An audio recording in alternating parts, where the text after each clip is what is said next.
अस्सलाम वालेकुम। कबल होम्योपैथिक से होम्योपैथिक डॉक्टर सैयद हुसैन शाह आपसे मुखातिब। आज हम बात करेंगे तेज़ाबियत, गैस और बदहज़मी के हवाले से।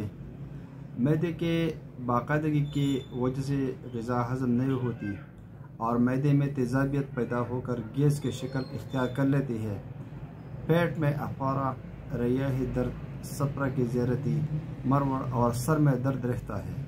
मैदे की खराबी की वजह से ग़िज़ा हज़म न होने से खून बनने का अमल रुक जाता है और यरक़ान की शिकायत भी हो जाती है।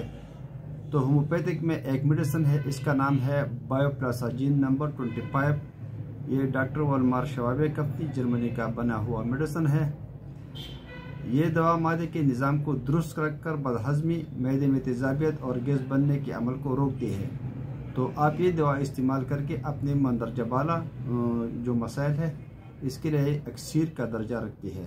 जज़ाकल्लाह खैर। दुआ में याद रखना और साथ साथ मेरा यूट्यूब चैनल सब्सक्राइब करना और वहाँ पर डिटेल से जो वीडियोज़ है उसको देखना मत भूलिए। जज़ाकल्लाह खैर।